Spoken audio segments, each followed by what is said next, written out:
Nothing galls me more to hear people say, what is a Brown? They don't even understand why the Cleveland Browns are named the Cleveland Browns. Could you imagine the Miami Shulas or the New England Belichicks? Paul Brown had the Browns named after him. He was the Browns. The game's greatest coach and the grandest guy in the world, Paul Brown. Hello. They just called it the Browns after Paul Brown, which is why you end up with this really weird mascot. It's like an elf, this weird little brownie with a little pointed cap and a really fierce scowl on its face. Rosa will attempt the field goal. He puts the ball. It's up in the air. Score! Check the record. And then you tell me who's the greatest coach of all time. I don't think we'll ever see anybody have that kind of impact. They're not the Green Bay Lombardis as great as he was. You gonna be a football player when you grow up? Today is the best day of your life. Believe Give me 18 years of daylight. That's all right. Greatest leader I've ever known. What a ride it's been! When I think of Paul Brown, I really think of him as the father of professional football. In the beginning, there was darkness.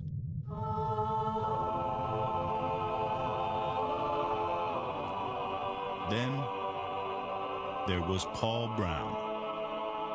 Football was a black and white kind of a game. There was no color until Paul Brown. When you saw a Paul Brown team go on the field, it would be a reflection of Paul Brown totally. It would be Paul Brown, the creator, his images, his thoughts. Something always would be new. Paul Brown was a football god. For a time, he was all-powerful. In the decade following World War II, his creation went to 11 championship games in 12 seasons. Cleveland is overjoyed. The Browns are the champions of the world again. Yet Paul Brown was more than a coach.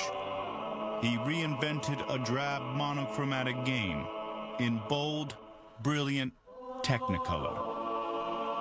At the time he was Bill Gates, Paul Brown transformed the game from a physical exercise to an intellectual exercise. Lou Groza has the question, and Coach Paul has the answer. He wanted to control every single detail on the field. He wanted to know exactly what every player was going to do, and he wanted them to know exactly what was expected of them on every play. He was the first to put all his plays on paper and have players study them. It makes sense now, but at the time it was really radical stuff. Here is a football team with a textbook. Players insert the mimeograph plays, and many hours are spent in study. He used film to study teams, to study his opponent, and no coach had done that before. When you'd go near one of his coaches, that's all they were doing was turning that film and cutting it and splicing it. You know, when he'd talk to you, he'd tell you just about anything you'd done. We will be grading you during the regular season. It's easy to think somebody's doing a heck of a job, and then you get the pictures and you find some guy that you hadn't thought much about is doing better than the guy you thought was doing a heck of a job. It's detailed, scientific study. The pictures never lie. He wanted to control everything.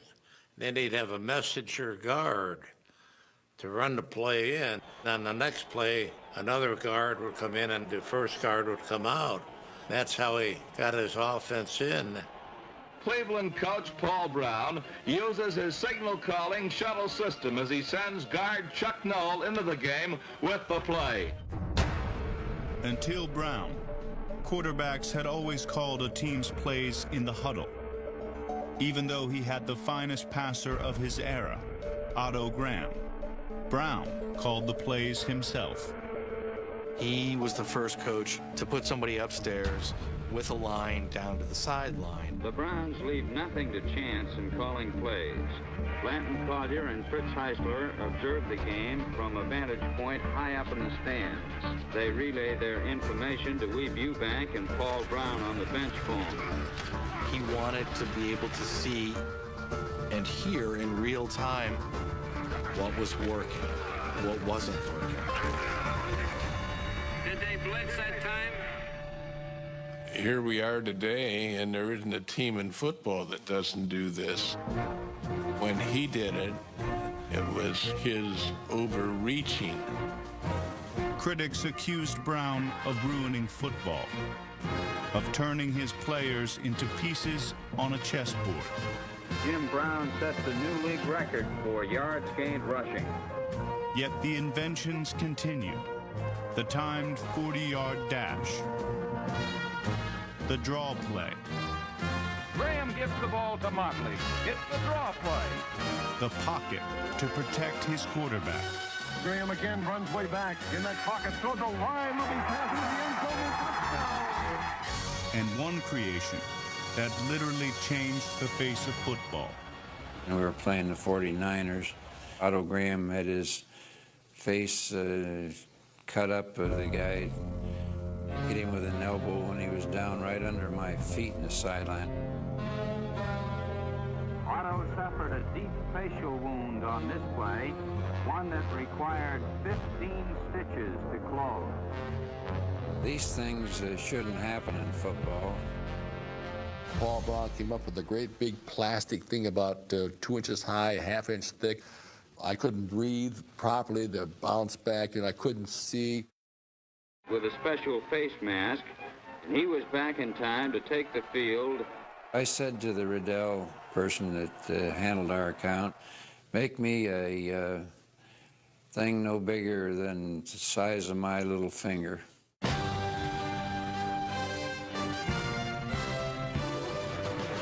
can be plastic, but with tensile strength enough to withstand the blow from the guy punching the man. He did patent it. There were royalties. They got paid for many years. Opposite.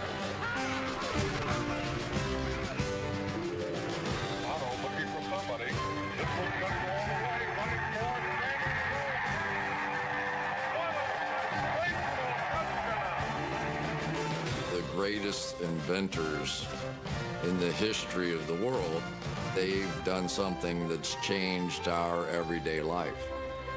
Inventors also were involved in the game of football.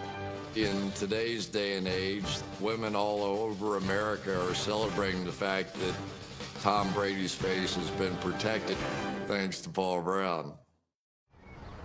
Brown's most colorful invention was dramatically ahead of its time.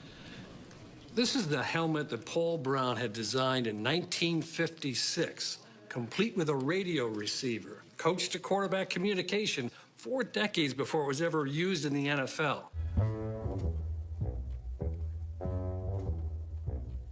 There was a local guy. He had familiarity with tank helmets from World War II. They put a receiver in a football helmet. The world champion Cleveland Browns, minus Otto Graham, but equipped with shortwave radio for their league opener. That's when they first started to have a problem with outside interference. George Ratterman, the quarterback, he was getting signals from a taxi company. You felt like an idiot with the thing because it was an antenna and you would have to turn like that. So I'd have to stand outside the huddle going like this, you know, until he came in loud and clear. When they played in New York, Ratterman was getting more interference. This time it was a police channel. Brownie said, Coach, a guy just got stabbed over on Fifth Avenue. Quarterback and chief radio operator George Ratterman tries to get a Cleveland pass on the beam, but New York's Ed Hughes is guarding all frequencies.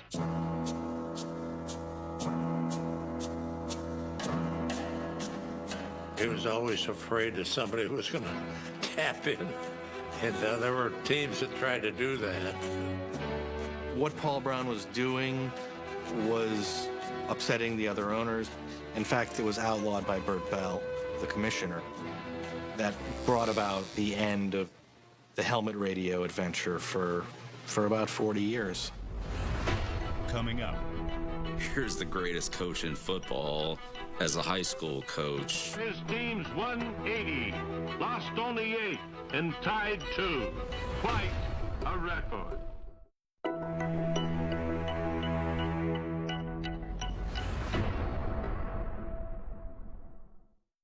Paul Brown played quarterback at Miami of Ohio, but his primary passion was education. He became a teacher by choice and a football coach by accident. When he showed up, they asked him if he would help out as an assistant. The head coach took sick and he couldn't go on. And that's how my father became a football coach. It turned out he was quite good at it. Brown almost overnight became the most famous high school football coach in America, the Miracle Man of Massillon. Here's the greatest coach in football as a high school coach. Championship after championship after championship. His accolades speak for themselves. Brown won 6 consecutive state titles. His school had to build a new stadium to accommodate crowds of over 20,000. And even then, spectators took to the heavens to marvel at his splendor. In 1940, Ohio State was casting about for the football coach. Alumni groups kept pointing to Paul Brown. I'd rather had that than to be president. I never even asked him what it paid. I didn't even know till I got there because I didn't care. They're taking it for nothing. He came up from Massillon High School, and it was not expected that Paul Brown would win a championship so early in his career of coaching a big-time football team. After only 3 seasons, World War II ended Brown's time at Ohio State. He was assigned to Great Lakes Naval Station outside Chicago, where he coached a team of sailors to an upset of mighty Notre Dame. That was his service in World War II. Notre Dame was national champions the next year. The Great Lakes team beat them badly. He would make observations that were in passing, and he said, now, you two guys step up here. Now, it's the opinion of myself and the other coaches that you've been drinking. You know, that's strictly against our rules. He pointed to the dressing room, the way they went. By the time practice was over, we got back to our barracks. They're already been cleaned out and on their way to outgoing units, going overseas. Brown had his choice of landing spots after the war. Cleveland's franchise in the new All-America Football Conference offered to make him a minority owner and tossed in 15% of all profits. The Miracle Man demanded one more thing. My father chose the name Browns. I think it was, in his mind, his team, and he was going to say so. I'm glad you're going to meet our boys. I'm very proud of them. You'll find they're a typical, high-class, clean-cut bunch of young businessmen. Brown enlisted the aid of former Naval Corpsman Otto Graham, Army surgical technician Lou Groza, and infantryman Dante Lavelli, all future Hall of Famers. They'd been in a war. This was a picnic after what they'd been through. We didn't have all the high salaries and agents and unions that you have today. America, unfortunately, has missed the significance of Paul Brown on racial integration. Jackie Robinson, they say, broke the barrier of this era. We came in 46. Jackie come in 47. Branch Ricketts said, if Marion Motley and Bill Willis can play contact sports, Jackie can play non-contact. Paul Brown took the tack that you're one of the best football players, and I want you on my team. We're not talking about this. Paul never gave us a speech on integration. He gave us speeches on excellence. I don't care whether you're white or black, Catholic, Protestant, Jew. Shucks, you can be a communist, I guess. I can tell you that we will be successful in proportion to the caliber of people you are. In 4 years in the All-America Conference, they won the championship 4 times and even went through the 1948 campaign undefeated. Growing up in the segregated South, that Paul Brown had integrated his team meant a great deal. My dad was also a Presbyterian minister, and he was known to cut the sermons a little bit short sometime on Sunday so we could get home to watch the Cleveland Browns. In 1950, the AAFC's 3 best teams joined the NFL. The first team that we took into that first year would be the defending champions, the Philadelphia Eagles. Bert Bell, the commissioner of the NFL, is a Philadelphian. He wants the lambs to be led to the slaughter. Pro Football's World Series, the Cleveland Browns, champions of the All-American Conference, take on the defending kingpins of the NFL, the Philadelphia Eagles. It was the biggest crowd Philadelphia had ever had. You had people saying things like, it's going to be like a high school team playing against professionals. What happened was just utterly mind-boggling. The Browns threw the ball all over the place.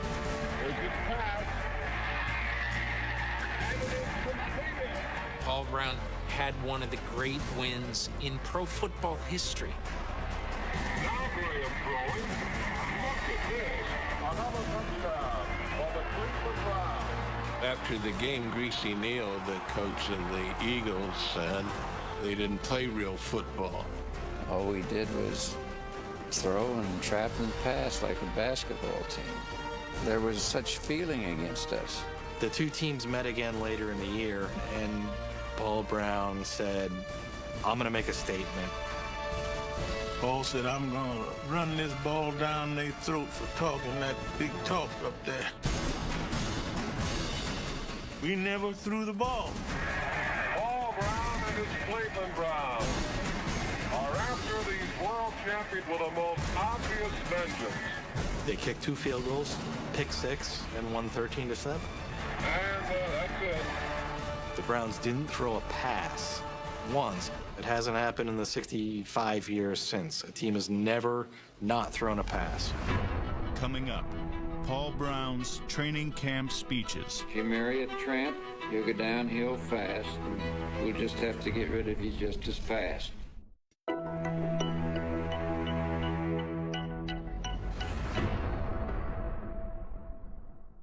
Riz, there's nothing more painful than rooting for the Browns. Can you explain why the sports gods hate us in this godforsaken town? You know, a lot of people feel like they know when the end of the world is coming because that will be the day that the Cleveland Browns are in the Super Bowl. The Browns didn't always stink. In fact, they were good, really good. You could call them a dynasty. Between 1946 and 1955, Paul Brown's Cleveland Browns played for the championship every single year. Over those 10 seasons, almost every Brown starter was an All-Pro, and none was better than Cleveland's quarterback, Otto Graham, who won over 80% of his games and 7 championships. Rosa will attempt the field goal. It'll be 15 yards. He throws the ball. It's up in the air. When you have a lot of success, it creates a lot of complacency. Paul Brown was innovative enough to get players to respond toward wanting to continue to be successful, To do 10 in a row is a fantastic accomplishment. A great football career is ended. This was Otto Graham's last game, and a grateful coach meets him at the sideline. A football player died and went to heaven, and he saw a game happening, and a man on the sidelines with his hat and his tie and his coat. And he said to St. Peter, "Is that Paul Brown?" And then St. Peter says to him, "No, that's just God pretending to be Paul Brown." I was a Browns fan because of my dad and because of Paul Brown. When I tied Coach Brown for career NFL victories, just thought this would be a way to pay tribute to the greatest person in professional football. Coming to Pittsburgh, he wore a fedora, tribute to Paul Brown. When Bill Belichick became the Browns' head coach in 1991, he picked the brain of Jim Brown about his old coach. Jim, would talk about their preparation. 95% of everything that we do, from scouting players to breaking down film to on the field teaching, everybody's still basically doing the same thing. I'm primarily a teacher. And I think a coach has to be a teacher. The Browns spend more time in class and study rooms than they do on the practice field. They'd hear me lecture it. They had to draw the plays themselves.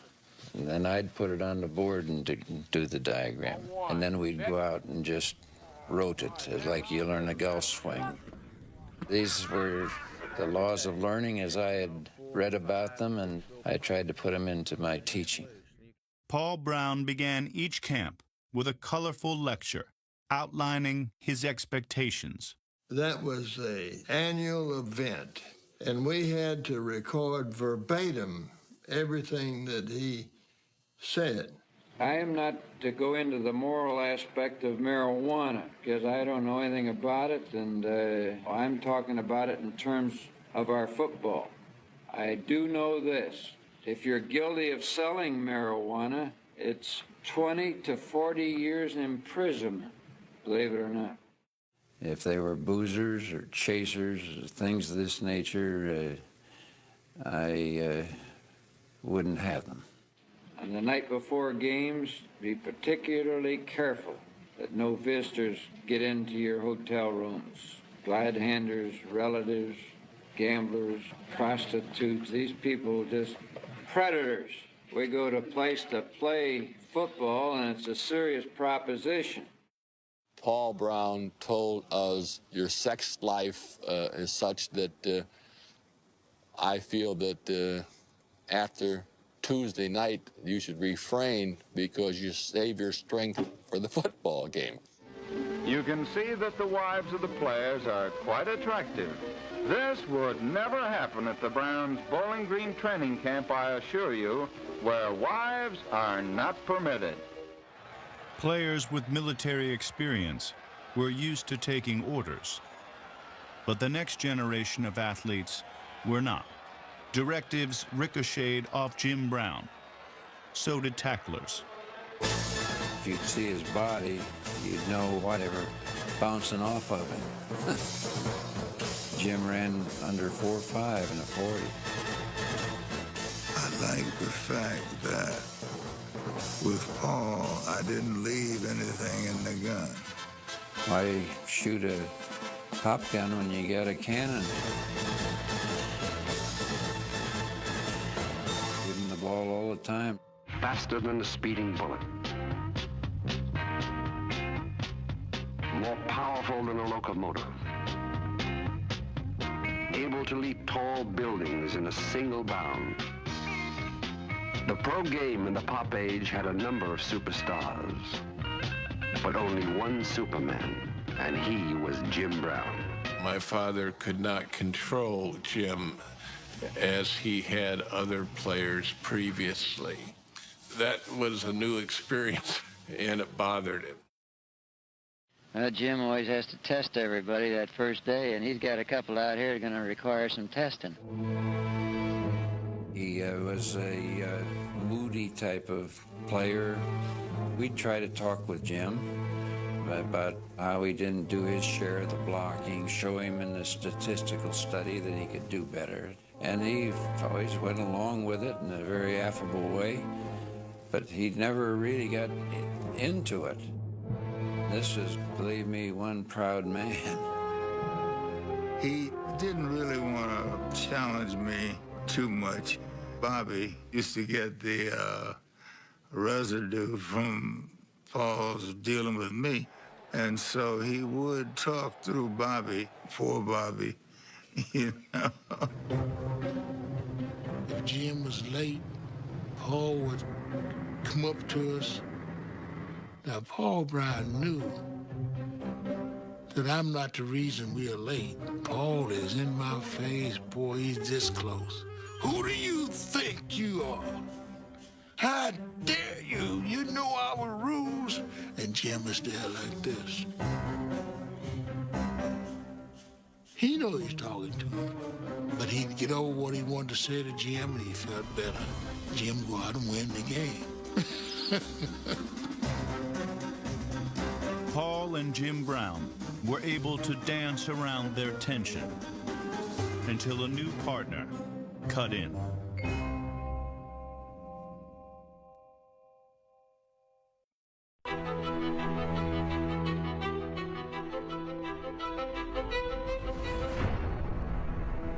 At Massillon High School, my dad was ill, something verging on pneumonia.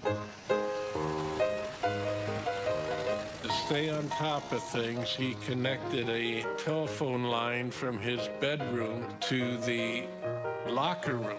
And at halftime, he called the coach at the other end and said, well, we're winning by 40 points. And my dad said he had to admit to being somewhat crestfallen. Dr. Bell, who was administering to my father, made the comment, we're all useful, but none of us are necessary. And my father carried that saying with him the rest of his life. For almost 3 decades, Paul Brown did decide who was useful and who was necessary. But in 1961, controlling interest in the Browns was sold to a 35-year-old Manhattan advertising executive. His name was Art Modell.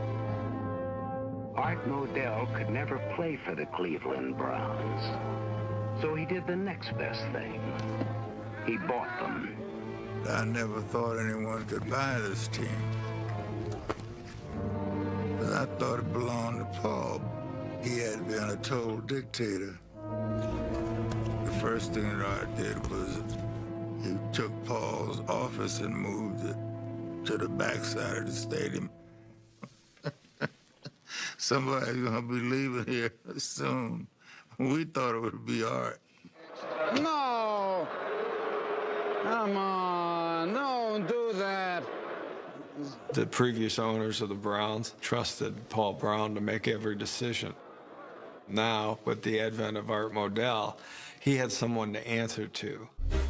The messenger guard system became a bone of contention. He had, according to Art, not stayed up with modern football. Pretty much, there's no more secrets in this business. I think the real secret is when you call a play, not what you're going to do. Paul Brown was the brand. Art Modell wanted to be the new brand of the Cleveland Browns. Go away, good shot. It became a tug of war that only one man was going to win. Paul, as they say in the newspaper business, 30 means the end. For you, this is your 30th year. Let's hope it's the start of another brilliant career for you. Thank you. I just hope it isn't the end. The end was brought about when Brown executed a daring trade. In 1962, without telling his new boss, he swapped halfback Bobby Mitchell for the most vibrant runner in college football. Ernie Davis poses with New York Downtown Athletic Club President Clifford Deming with the Heisman Trophy. Art Modell was so angry. He said he had just bought Bobby Mitchell and Jim Brown, and this man has traded off one of them. Ernie Davis was considered the next Jim Brown. In my dad's eyes, he thought that this would be protection against Jim. If Jim suddenly made things more difficult than my father wanted them to be. Now that we've got Ernie Davis, Jimmy, it might involve a switch. Suppose you were playing halfback. Would it bother you any? No, it wouldn't bother me at all, Jim. I feel that I could probably play halfback as well as I could play fullback. We're about the same height, the same speed, the same everything. So it'd be like they'd be twins. What we really did was get Ernie Davis to go with Jim Brown. Green Bay did it with Horning and Taylor. We arrived at the conclusion that that's what we had to do to dominate. Ernie, how do you feel this morning? This might be the first year that you won't play football in your lifetime? Well, in fact, the game tonight is the first game I ever missed. Once Davis got to Cleveland and they realized that he had leukemia, there was a bit of a debate over what to do with him. Needless to say, it is a loss, and he's a fine athlete, but we're confident he'll be back soon enough. It was understood that this was going to be fatal. Modell said to my dad, just put him into a game, the fans will love it. My dad refused. He shouldn't play. He's not up to this. Without Davis, Cleveland was barely above 500. It had been 7 seasons since the Browns last won a championship. And in January of 1963, Art Modell reminded Paul Brown that useful as he was not necessary. The game was passing Paul by, and the politics were passing him by. I'm guilty of being one of the guys that related that to Art. When he made the move on Paul, it was not a move that the players disagreed with. I have a simple statement, and beyond the statement, I don't particularly care to amplify. Paul Brown will no longer serve in the capacities of head coach and general manager.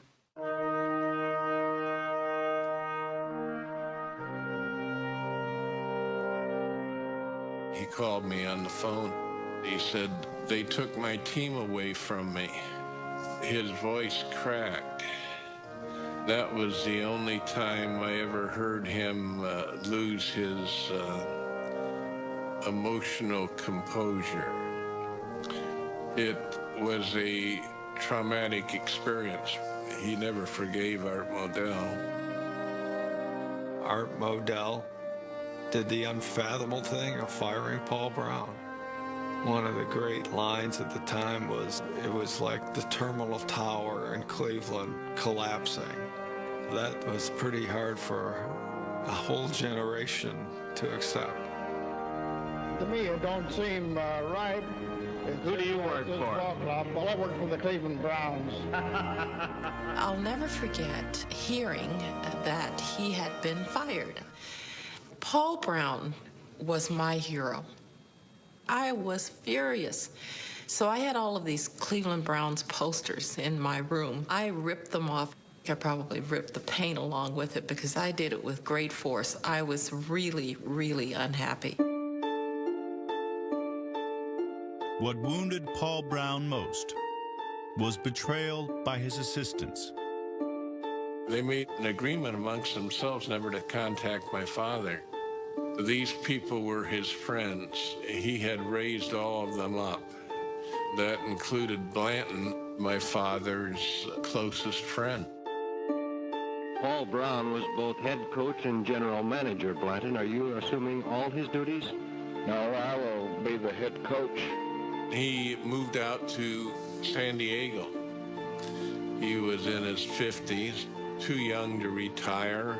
It gives me a great deal of pleasure to welcome Paul Brown into the Hall of Fame.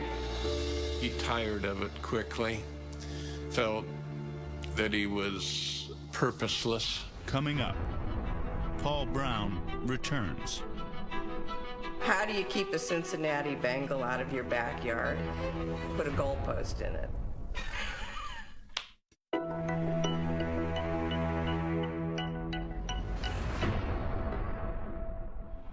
The word coming out of the Browns was the game had passed me by. I spent 5 years out of football. In fact, the matter is I was fortunate to get back into it because Pete Rozelle made it possible for me to do so. There are a great number of people in pro football, including myself, who would like to see Paul back with the game. He did so much for it. In 1968, Paul Brown returned to pro football. It was no longer a black and white game, but a vibrant, technicolor world that he had created. Now there's an opportunity to come back and not only own a team, but run it, coach it, have total control of the franchise. I want to control the factors that make or break me. I think I work better when I can control these things. We got the damaged version of Paul Brown. Paul would, on various occasions, bring out a yellowed manila folder. He would say, the Browns in 50, at this point in the season, I judge them to be this, this, and this. And then he would measure us against them. You were trying to kick it high, weren't you? Yeah, I was trying. I thought I was back there. If you don't know where you are when you go on the field, you're in a tough position. Can't even win when I have a good punt, huh? Paul was trying desperately to regain the success of the Cleveland Browns. We were rehabbing Paul's reputation. He should not have been fired. Art Modell in Cleveland complained that we had ripped off the Cleveland Browns uniform. My dad's rejoinder was, who ripped off whose uniform? Hometown Cleveland Browns are in white, and of course we have a marked similarity in the uniforms of these two ball clubs. Some of the things that I did there rubbed off here. I never even thought about changing the way I operated because that was the way I operate. He was still coaching for a while the Cleveland Browns of the 50s, where if a player had a contract dispute, just go somewhere else. You show up with some agent, some two-bit hustler. Some of these guys don't know whether the ball is blown up or stuffed. I go back to when I had a defensive end come in. He didn't do any talking. This guy did all the talking. He's telling us what we're going to pay him and all this kind of stuff. Traded him. Guy's barely eating today. Anybody trying to take away any control from the role of the ruler, he hated. He cut our union rep. We got a great idea. Let's make Ken Anderson our starting quarterback, the union rep. And so we had another meeting, and the guy said, you know, Kenny, you're the only one he can't touch. It took him 30 seconds to find out that Ken Anderson was our new union rep. Goes into Paul's office. About 15 minutes later, he comes out shaking his head. And he said, we got to have another meeting. And I said, why? And he said, I'm not the union rep anymore. Really, to have the opportunity to build another team from scratch is sort of a rare opportunity. There were cornerstones of his franchise that he was going to stick with. I want an accurate throwing quarterback like Otto Graham. You got that in Greg Cook. We took him because he's tall, strong-armed, accurate, passer, and in professional football, everything starts with a passer. We've got this great, charismatic young quarterback who had an arm that was unbelievable. Greg Cook, one of the few rookie quarterbacks that I've ever seen that can go to a second or a third receiver, and yet it is not mechanical. He became a great thrower. I've seen him complete passes with two men hanging on him. As a rookie, he led the NFL in passing. Greg Cook could very well have been remembered as the greatest quarterback of all time. Then he had a rotator cuff injury, and then he really couldn't make a comeback. And he was carrying us. He would have been our quarterback for 10, 12, 15 years if he wouldn't have been hurt. We lost a great all-time Hall of Famer. Paul Brown lost his Otto Graham, but not his innovative spirit. He and assistant Bill Walsh created a new offense around the limitations of quarterback Virgil Carter. When you looked at Greg Cook, King Kong looked like a weak-armed quarterback. My skill was not a drop-back passer. Whatever you do, don't put it up and get us into trouble. With his arm, we devised a short passing game based on timing and receiver selection. All the things we talk about in terms of the West Coast offense, that's what Coach Brown ran at Cincinnati. The quarterback drop, the timing passes, the catch and run plays. That was Paul Brown's Ohio River offense. Brown turned the Bengals into a contender, and Cincinnati won a division title in its third season, faster than any expansion team ever had before. Over his last 4 seasons, the Miracle Man won almost 65% of his games. I was coach of the year down here with the Cincinnati Bengals with the same record that I left Cleveland with. But to Paul Brown, only one thing mattered: beating the team that bore his name. The first couple of games, Paul wanted to make a statement to Art Modell that maybe they made a mistake by letting this guy get away. He gets away. Now he throws, and it is The happiest moment of Paul Brown's career was beating the Browns. I can remember the first time we beat Cleveland, and I got sort of carried away there. The only time I ever saw Paul cry was when we beat Cleveland and we gave him the game ball. And he couldn't stop. Coming up. Point him out. Get him out of here. You don't let it, Cleveland. His head was back and he was knee-slapping, laughing.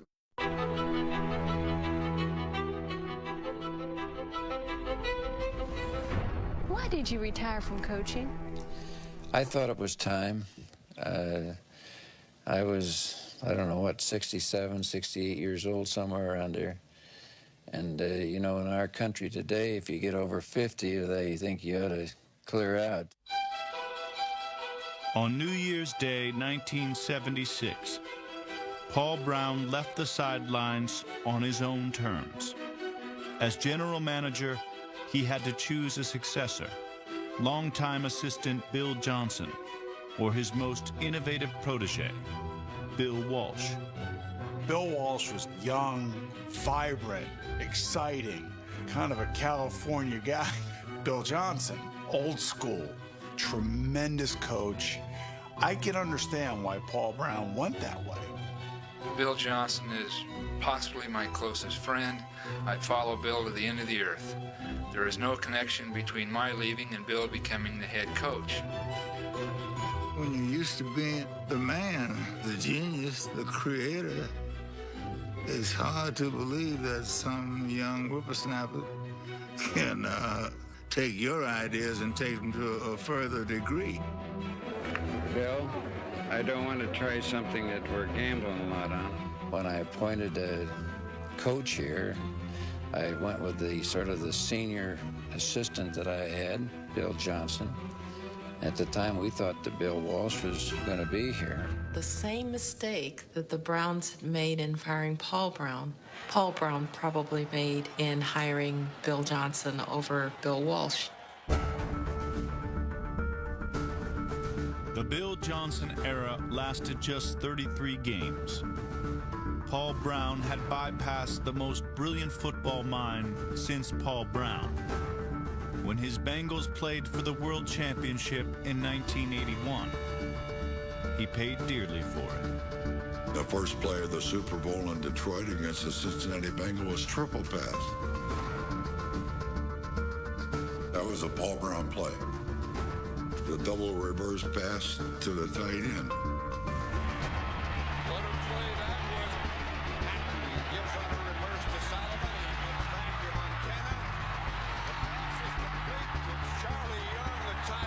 First play. Walsh thought about that for weeks. Paul Brown had been out-innovated, so he hired an original thinker of his own, former Bengal quarterback Sam Wyche. You're on your own. Well, thanks for that short introduction, Paul. I appreciate that. Some of the crazy things that he did, Paul Brown would just stand there grinning. He was using his head to win games. He loved that. Here's this unusual scene you see here in Cincinnati. The offensive unit of the Bengals huddled on the sideline for that entire timeout. Now the 49ers immediately run in 3 new substitutes. So the game of wits has begun. Not only was Wyche colorful, he also shared disdain for Brown's former team. Will the next person that sees anybody throw anything onto this field, point them out, or get them out of here? You don't live in Cleveland. And I said it. I'm going to look up in the owner's box, and if Paul Brown's smiling, I'm okay. His head was back, and his mouth was open, and he was knee-slapping, laughing. Toward the end of his career, he had so much fun around football. Doing the Ickey Shuffle is just one of the examples. Ickey Woods was this great running back for the Bengals. When he scored a touchdown, he would do this dance in the end zone. So that's not hard to do. Anybody can do that. This is what I did.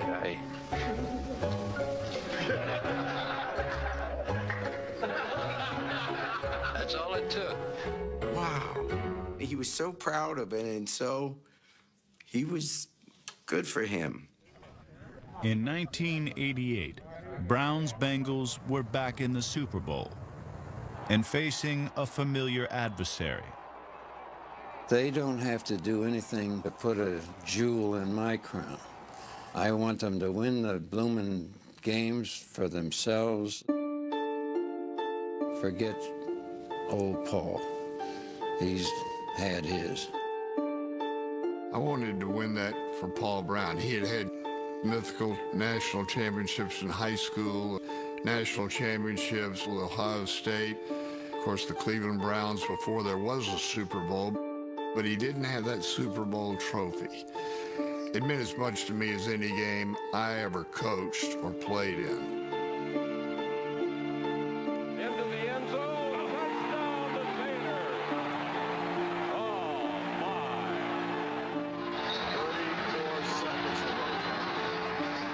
Life in the NFL begins with the advent of the Super Bowl. Paul Brown's time came before that, even though he shepherded the Bengals into 2 Super Bowls. It's amazing to me that there is absolutely nothing in the NFL to honor Paul Brown. There's the Lombardi Trophy and the Lamar Hunt Trophy. The Hallis Award goes to the NFC champion. But there's no Paul Brown. Paul Brown's monument is all around us. It took 4 decades, but in 1994, the NFL finally caught up with him. Kosler calling the plays, the new innovation this season. They're radioed into the quarterbacks with special radio receivers in the quarterback helmets. His disciples are a who's who of coaches. Shula, Noel, Walsh, Grant, and many more. One of the big influences in my life was Paul Brown, constantly coming up with new things. The person who influenced me the most was Paul Brown, and this is where my whole coaching came from. The only way you could defeat him is to play his game.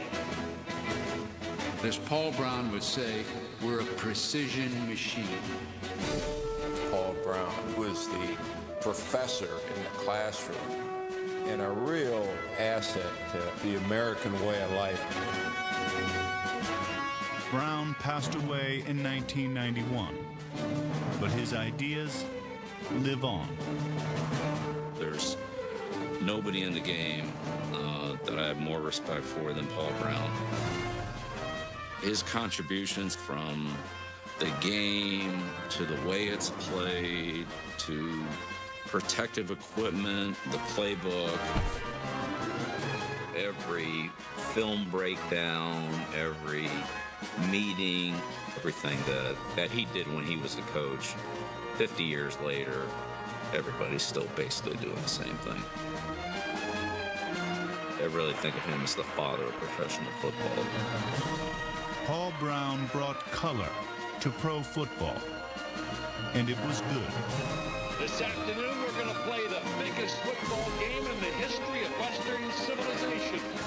In the book of Genesis, God created the world in 6 days, then rested. Paul Brown needed 6 decades to craft the game in his image. But he never rested on Sundays.